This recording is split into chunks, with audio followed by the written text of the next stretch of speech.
Halo hai, Levian Leslar Lovers, ikuti keseruan Leslar The Happy Family. Yuk!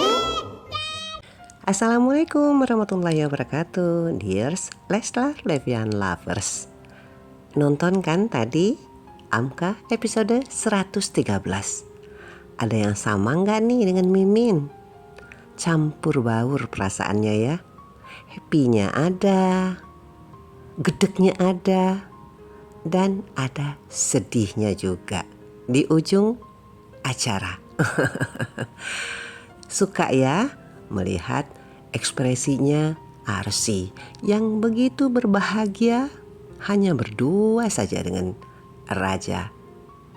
Happy-nya kita juga ikut merasakan, happy-nya menular loh. Sambil bernyanyi, main gitar berdua. Jangan-jangan Arsy ini seorang penyanyi ya. Ada juga lomba mancing. Siapa yang dapat itu digendong oleh yang nggak dapat. Ayo, yang dapat ikannya siapa? Nah, nggak terbayang kan kalau yang dapat si Raja. Arsy mau gendong gimana tuh? Untung yang dapat ikannya si Arsy ya.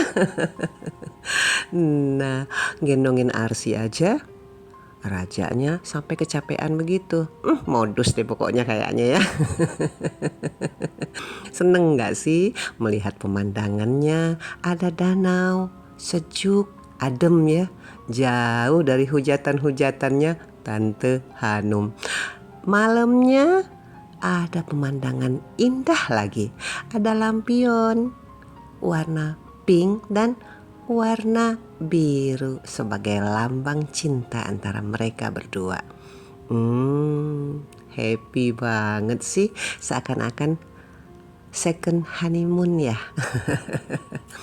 Tapi meskipun lagi bersenang-senang, mereka berdua nih gak lupa loh dengan ibadah. Sholat dengan backgroundnya danau itu pasti sahdu banget ya, husuk pastinya. Aduh, jadi kepengen juga di kesana. Di mana ya itu kira-kira ya? Daerah puncak mungkin ya. Dan inilah kebahagiaan dua anak manusia yang sudah melewati lika-liku perjalanan dan kehidupan. Semoga bahagia selamanya ya. Sementara itu, Dr. Iqbal mendatangi Ibu Dahlia.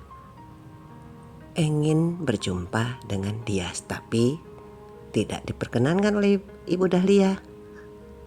Dengan bujuk rayunya Dr. Iqbal, akhirnya Ibu Dahlia memberikan alamat tempat Dias bekerja. Dengan satu syarat, jangan mengganggu. Sementara itu, Dias yang bekerja di sebuah butik kedatangan tamu. Siapa? Oh, ternyata Ibu Mawar dan Adel. Apa yang akan mereka lakukan?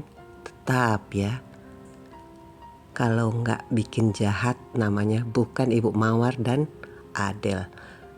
Dan Dr. Iqbal melihat semua itu ya, sampai manajernya marah kepada Dias.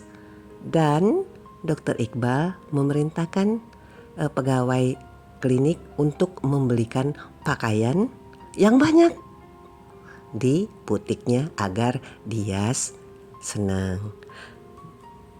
Pakaian yang banyak dibawa pulang ke rumah dan diserahkan kepada Nyonya Hanum. Kaget dong Tante Hanum ya.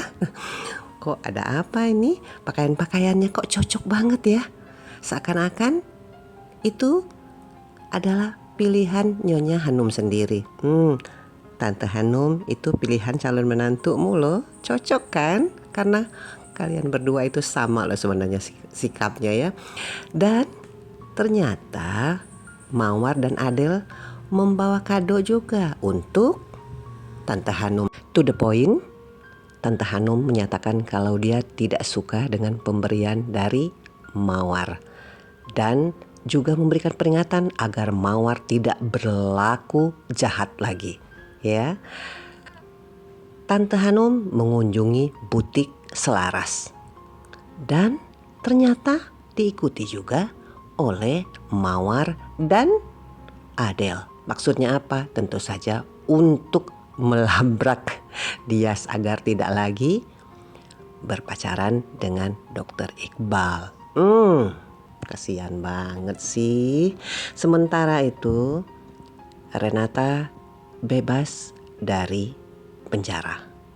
Sedihnya terasa ya, meskipun kita selama ini benci sama Renata dan Rani, tapi melihat Rani tinggal sendiri di penjara pasti ada rasa sedih juga.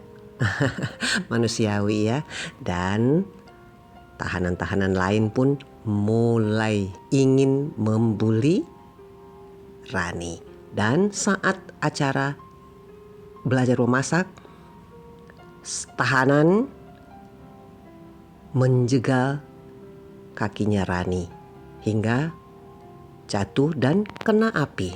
Api cepat menyambar dan terjadi kebakaran di penjara. Siapa yang kena? Tentu saja Rani. Rani terbakar hebat. Dan karena sudah hampir melahirkan, ketubannya pun pecah. Beritanya menyebar di TV. Raja dan Arsy bermaksud untuk mengajak Bapak Irwandi makan siang. Raja menelpon Bapak Irwandi agar segera bersiap-siap karena Raja dan Arsy akan menjemput untuk mengajak makan siang. Sementara itu, Tante Hanum yang lagi menonton TV melihat berita tentang terbakarnya penjara di mana Rani berada. Tepatnya Maharani ya. Dan diberitakan bahwa seorang tahanan bernama Maharani yang dalam keadaan hamil besar dalam keadaan kritis. Tante Hanum beritahu Pak Irwandi. Pak Irwandi langsung menelpon Raja. Raja setelah mendapatkan telepon bersama Arsy langsung menuju ke rumah sakit. Arsy memikirkan jangan sampai terjadi sesuatu terhadap cucunya. Jangan sampai Pak Irwandi kehilangan kedua kalinya terhadap cucu yang amat dinantikan. Pak Irwandi memerintahkan Pak Jamal untuk membawanya ke rumah sakit. Dan ternyata Tante Hanum juga pengen ikut juga. Bersama-sama mereka menuju ke rumah sakit. Apa yang akan terjadi terhadap Rani? Selamatkah? Belum tahu ya. Dan di rumah sakit sudah berkumpul orang-orang yang menantikan operasi terhadap Rani. Apakah bayinya berhasil diselamatkan? Ternyata Rani meninggal. Inna lillahi wa inna ilaihi roji'un. Meskipun benci selama ini, tetapi kalau melihat begini ikut sedih juga ya. Selamat jalan Rani, semoga damai di sisinya. Malam esok kita tunggu ya mini series Aku Mencintaimu Karena Allah memasuki episode 114. Bagaimana dengan bayinya Rani? Kita tunggu esok ya. Mudah-mudahan bayinya selamat. Dan itu akan menjadi obat hati bagi Pak Irwandi. Leslar Lovers, Levian Lovers, terima kasih sudah menonton ya. Salam.